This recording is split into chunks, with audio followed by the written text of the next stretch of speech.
नमस्कार दोस्तों, मैं आपका दोस्त और एडुकेटर शिवपूजन सिंह आपका अपने यूट्यूब चैनल कॉम्पिटिटिव जोन में आपका बहुत-बहुत स्वागत करता हूं।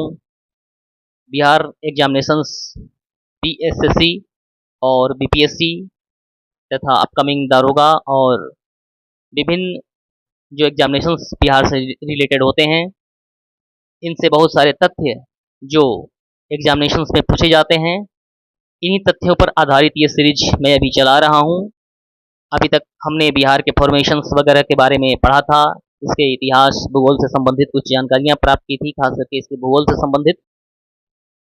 बिहार इसका नाम क्यों पड़ा, इसकी स्थिति कैसी है मानचित्र पर वगैरह वगैरह। अब आगे हम यहाँ से देखेंगे बिहार का इतिहास, कला एवं संस्कृति। ओके, इसमें आज हम महत्वपूर्ण ऐतिहासिक तिथियाँ, क्रोनोलॉजी का अध्ययन करेंगे, कैसे कैसे क्रमिक विकास होता चला गया। इसमें कुछ आधे पार्ट्स को मैं आज इस वीडियो में कवर करूंगा, बाकी जो पार्ट्स बचेंगे उसे नेक्स्ट वीडियो में कवर करूंगा। इसके पहले कि हम इस वीडियो का शुरुआत करें, आप स्टूडेंट्स से मेरा ये आग्रह है कि अगर आप इस चैनल पर नए हों तो इसे सब्सक्राइब करें, अपने दोस्तों तक शेयर करें, लाइक करें और कमेंट्स बॉक्स में कमेंट्स जरूर करें।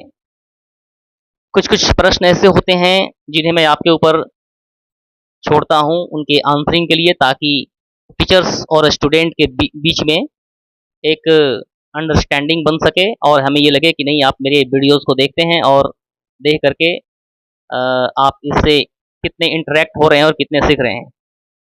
मेरा ये दावा है कि आप इस वीडियो को अंत तक जरूर देखें। अगर आप ऐसा करेंगे तो निश्चित तौर पर आप परीक्षाओं में बहुत अच्छा स्कोर कर पाएंगे। बिहार से रिलेटेड सारे फैक्ट्स और बिंदुवार अध्ययन करने के साथ साथ हम बीएसएससी और बीपीएससी के लिए सेट्स प्रैक्टिस भी लाते हैं, करंट अफेयर्स की सीरीज भी लाते हैं। इन सारे वीडियोस को आप देखें तो आपको जीके और जीएस के क्लास के लिए किसी अन्य स्रोत पर निर्भर रहने की आवश्यकता नहीं होगी। आप बड़े ही आराम से बहुत ही अच्छा स्कोर कर पाएंगे। आज के डेट में सेट प्रैक्टिस का एक अलग ही प्रचलन शुरू हो गया है। जब हम ऑडियो और विजुअल तरीके से सेट प्रैक्टिस करते हैं तो हमारे दिमाग में बहुत देर तक रहता है और हम ज़्यादा से ज़्यादा सीख पाते हैं। तो इस प्रेजेंट वर्तमान जो टेक्नोलॉजी की दुनिया है, आप इसमें ज़्यादा से ज़्यादा लाभान्वित हों। सेट प्रैक्टिस ऑडियो और विजुअल तरीके से करें। मैं सामने आकर के आपको पढ़ाता हूँ ताकि तथ्य क्लियर हो सकें। ओके, तो आइए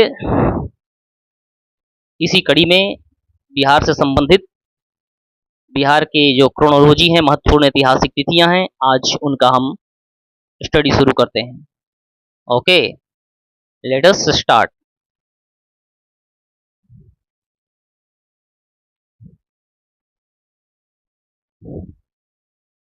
स्क्रीन पर जो मेरी तस्वीर है इसे मैं थोड़ा छोटा कर ले रहा हूं ताकि आप आसानी से पूरी स्क्रीन को देख पाएं।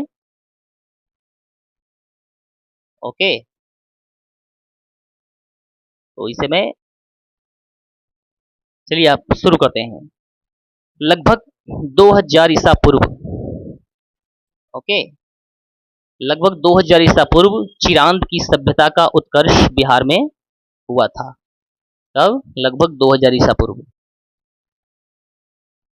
चिरांद की सभ्यता का उत्कर्ष। इसके बाद लगभग 1000 ईसा पूर्व में आर्यों का बिहार क्षेत्र में आगमन।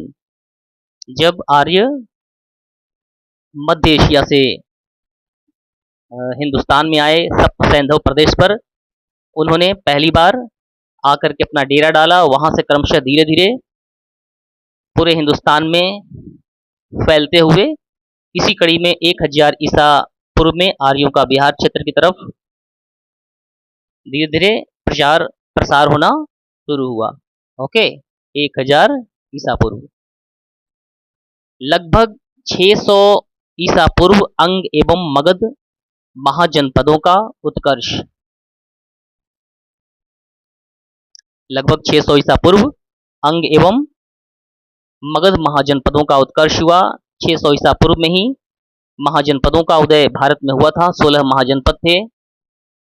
इन 16 महाजनपदों के बारे में मैं आपको अलग से एक विस्तार वीडियो बनाऊंगा। इनकी स्थिति अभी वर्तमान में कहाँ पर है, इनकी राजधानी उस समय क्या हुआ करती थी, इनके क्या साइनिफिकेंस थे उस समय भारतीय इतिहास में। ओके, तो 600 ईसा पूर्व में अंग एवं मगध महाजनपदों का उत्कर्ष बिहार में हुआ। 544 ईसा पूर्व मगध का उत्कर्ष तथा प्रथम हर्यक वंश के नरेश बिंबिसार का सिंहासन पर आरोहण हुआ। 544 ईसा पूर्व में मगध का उत्कर्ष तथा प्रथम हर्यक वंश के नरेश, इनका नाम बिंबिसार, हर्यक वंश, वंश याद रखेंगे, बिंबिसार। बिंबिसार और बिंदुसार दो राजा हुए हैं, तो Bindusara is related to Maurya vansh and Bindusara is related to Maurya vansh and Bimbisara is related to Haryanka vansh, तो इसे आप याद रखेंगे। 528 ईसा पूर्व में गौतम बुद्ध का बोध गया में 35 इयर्स की एज में ज्ञान की प्राप्ति हुई। गौतम बुद्ध, महात्मा बुद्ध तथा तथागत कहलाए। ओके, जब इन्हें ज्ञान की प्राप्ति हो गई तो इन्हें तथागत के नाम से जाने लगा। गौतम बुद्ध को ज्ञान की प्राप्ति के बाद क्रमशः पश्चिम की तरफ इनका भ्रमण शुरू। इसी संदर्भ में ये सारनाथ पहुंचते हैं। वहां कुछ भिक्षुओं को वो दीक्षित करते हैं। ये एक अलग घटना है। इसके बारे में जब हम बौद्ध धर्म और जैन धर्म का अध्ययन करेंगे, उस पर जब मैं वीडियो बनाऊंगा तो विस्तार से इसके बारे में हम चर्चा करेंगे। ओके,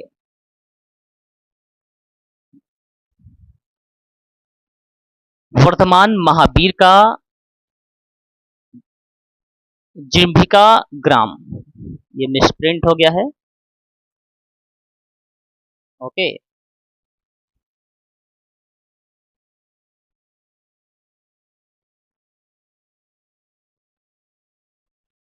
जिम्ब्रिका एक विलेज है, जिम्ब्रिका ग्राम, और ये ऋजुपालिका नदी है। ऋजुपालिका नदी के तट पर जिम्ब्रिका ग्राम में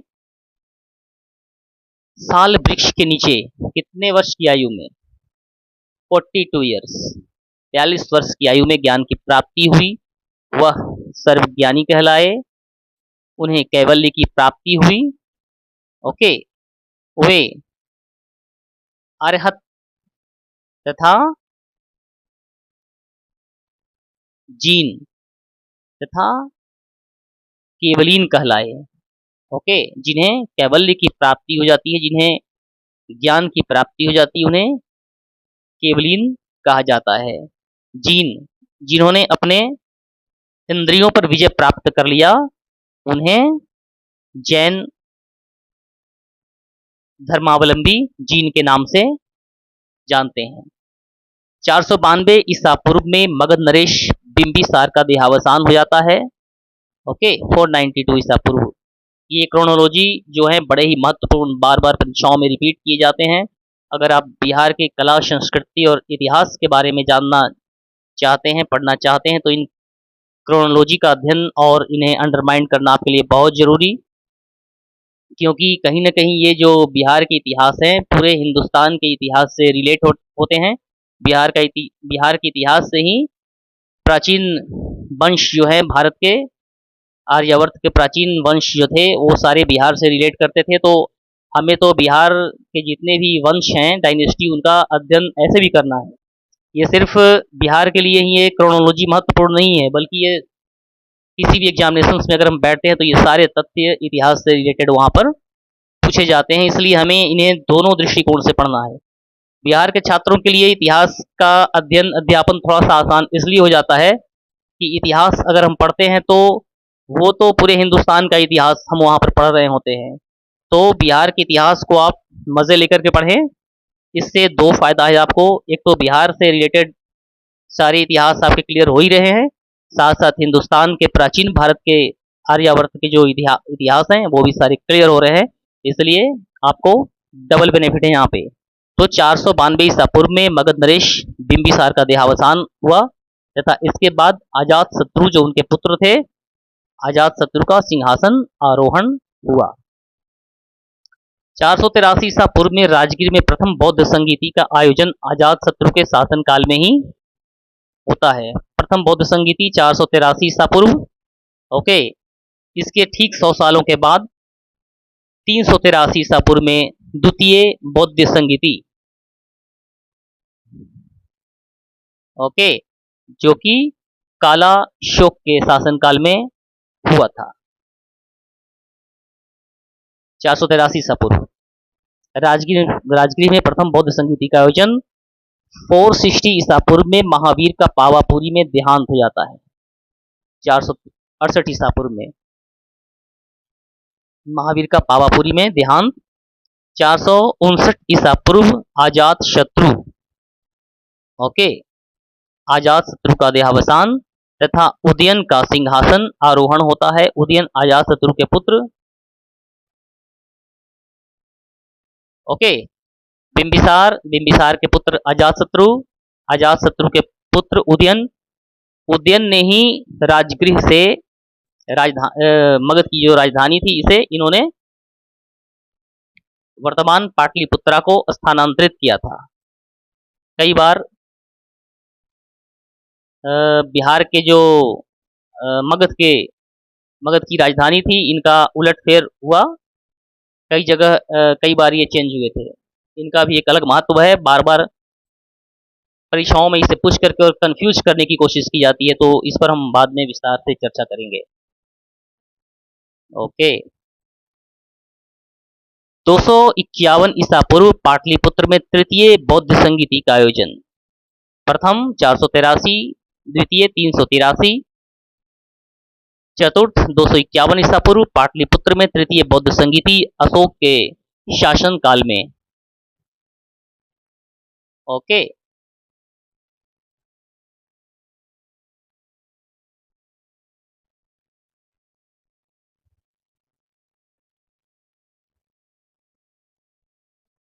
हम्म 455 ईसा पूर्व में पाटलिपुत्र नगर की स्थापना हुई। पाटलिपुत्र मगध साम्राज्य की राजधानी बनी। 455 ईसा पूर्व में पाटलिपुत्रा की स्थापना।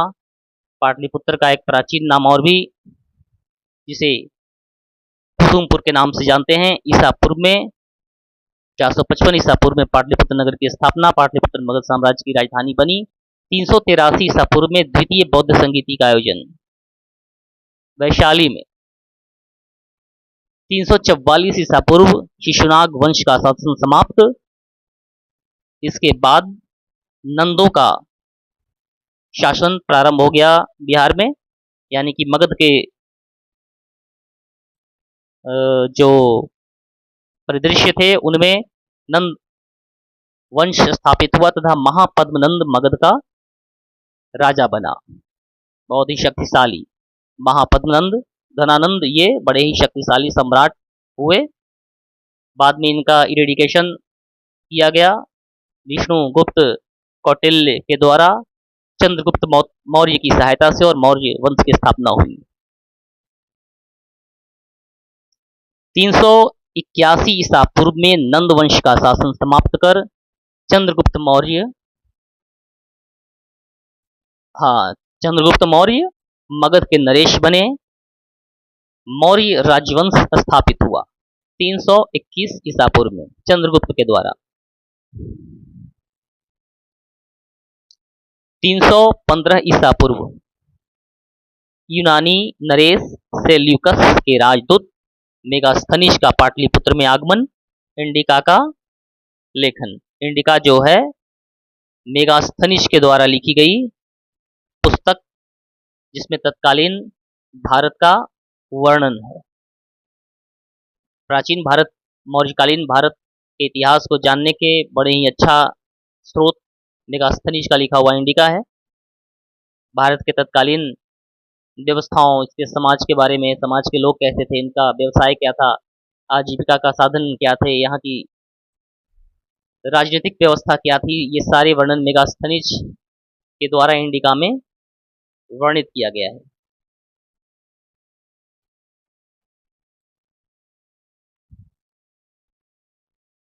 251 ईसा पूर्व में पाटलिपुत्र में तृतीय बौद्ध संगीति का आयोजन। 251 ईसा पूर्व पाटलिपुत्र में तृतीय बौद्ध संगीति का आयोजन। उस समय हिंदुस्तान के सम्राट यानी कि आर्यावर्त के सम्राट उस समय अशोका द ग्रेट। तदुपरांत 320 ईस्वी, ये ईसा पूर्व की बात हो रही थी, यहाँ तक ईसा पूर्व की बात हो रही थी। अब हम ईस्वी सन में प्रवेश करते हैं तो 320 ईस्वी, चंद्रगुप्त प्रथम के द्वारा पाटलिपुत्र में गुप्त राजवंश की स्थापना तथा गुप्त संवत प्रचलित हुआ। 408 ईस्वी में चीनी यात्री फाहियान का बिहार में आगमन।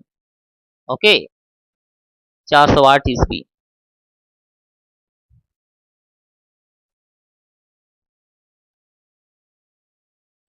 फाहियान का बिहार में आगमन हुआ। फाहियान गुप्त काल में चाइना का प्रथम यात्री जो कि बिहार के दौरे पर यानी कि तत्कालीन आर्यावर्त के दौरे पर आया था। और ये क्वेश्चन पूछा जाता है, 2-3 ऑप्शंस दे दिए जाते हैं, इत्सिंग, वेनसांग, फाहियान वगैरह दे दिया जाएगा और पूछा जाएगा कि निम्न में से कौन सा यात्री, प्राचीन चीनी यात्री बिहार में प्रथम बार आया था, यानी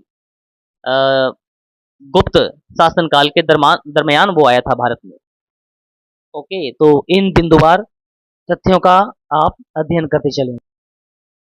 530 ईस्वी में मगध के प्रवर्ती गुप्त शासक वंश का उत्कर्ष, यानी कि गुप्त वंश 2 भागों में विभाजित, और इसके बाद के गुप्त शासक जो हुए और इसके बाद के राजवंशों का उदय 530 ईस्वी में के बाद, 530 ईस्वी के लगभग में, 530 ईस्वी से 635 ईस्वी में वेनसांग की बिहार की यात्रा हुई।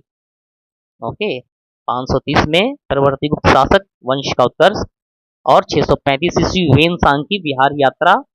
ये भी बहुत महत्वपूर्ण और बार बार परीक्षाओं में पूछा जाता है कि ये किसके शासनकाल में भारत आए थे। तो वेनसांग का भारत में आगमन हर्षवर्धन के शासनकाल में हुआ था। इनके शासनकाल में हर्षवर्धन, जो कि वर्धन डायनेस्टी से रिलेटेड थे, वर्धन वंश। लेटर गुप्त शासकों के बारे में जब आप पढ़ेंगे तो हर्षवर्धन के बारे में पढ़ना होगा। ये बहुत ही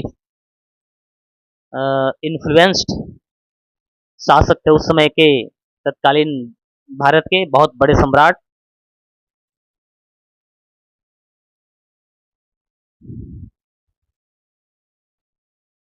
छह सौ 73 ईस्वी में इत्सिंग के द्वारा बिहार की यात्रा। इत्सिंग कौन? ये भी एक इत्सिंग,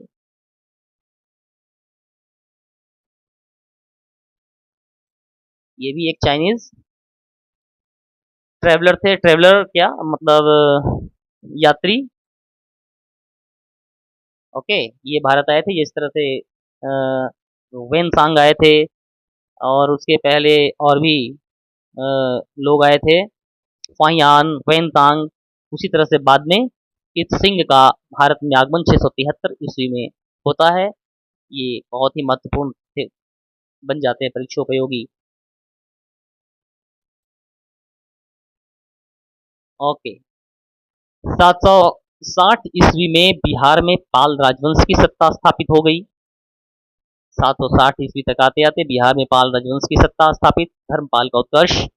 770 ईस्वी में उदंतपुरी बिहार। ओके, उदंतपुरी बिहार बौद्धियों के लिए ये इसकी स्थापना, इन्हीं बिहारों के नाम पर बाद में जाकर के बिहार से बिहार हो गया, जो वर्तमान रूप में हम इसे देखते हैं। 780 ईस्वी विक्रमशिला बिहार की स्थापना। ओके, विक्रमशिला विहार की स्थापना बाद में विक्रमशिला विश्वविद्यालय भी इसकी स्थापना जो है 780 ईस्वी में। इसके बाद नालंदा विश्वविद्यालय को अभूतपूर्व अनुदान पाल शासकों के द्वारा प्रदान किया गया।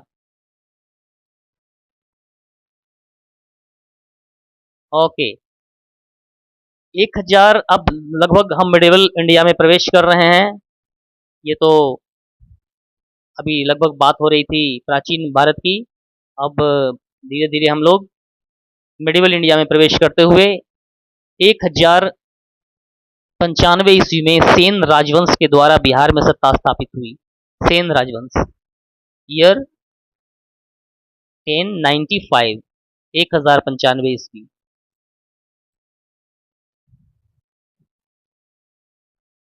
1097 ईस्वी में उत्तरी बिहार में कर्नाट वंश का अभ्युदय हुआ। 1097 ईस्वी के इर्द गिर्द में कर्नाट वंश का उदय, इसके बारे में पढ़ना होगा। आप अगर बीपीएससी के स्टूडेंट हैं तो इन सारे राजवंशों के बारे में आपको पढ़ना होगा। बिहार के राजवंशों में इनसे डिस्क्रिप्शन में क्वेश्चन पूछे जाते हैं। 1080 ईस्वी में इमाम ताज फकीर द्वारा मनेर में बिहार में खानकाह की स्थापना की गई। ओके, 1080 में इमाम ताज फकीर, मनेर, बिहार शरीफ के पास मनेर। ओके, उधर ये इर्द गिर्द में मनेर फकीर द्वारा मनेर में बिहार में खानकाह की स्थापना हुई।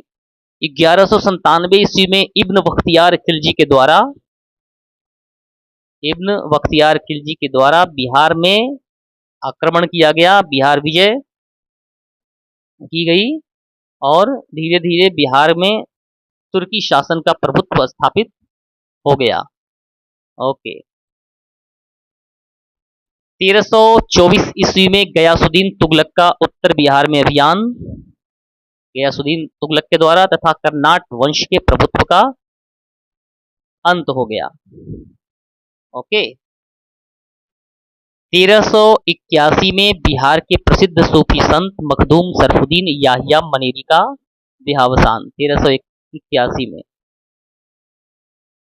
1324 में गयासुद्दीन तुगलक का उत्तर बिहार में अभियान, कर्नाट वंश के प्रभुत्व का अंत, तथा 1381 में बिहार के प्रसिद्ध सूफी संत मखदूम सरफुद्दीन याहिया मनेरी का देहावसान। ओके,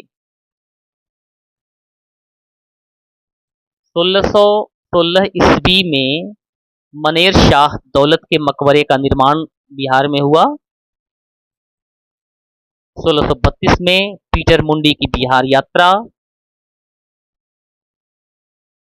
1651 में पटना में अंग्रेजों द्वारा फैक्ट्री स्थापित। आधुनिक भारत के तरफ हम लोग बढ़ते हुए धीरे धीरे 1666 ईस्वी पटना में गुरु गोविंद सिंह सिखों के अंतिम तथा 10वें गुरु का जन्म, बर्नियर की बिहार यात्रा।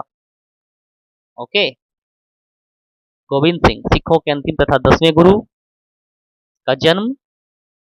1670 ईस्वी में जॉन मार्शल की बिहार यात्रा। जॉन मार्शल एक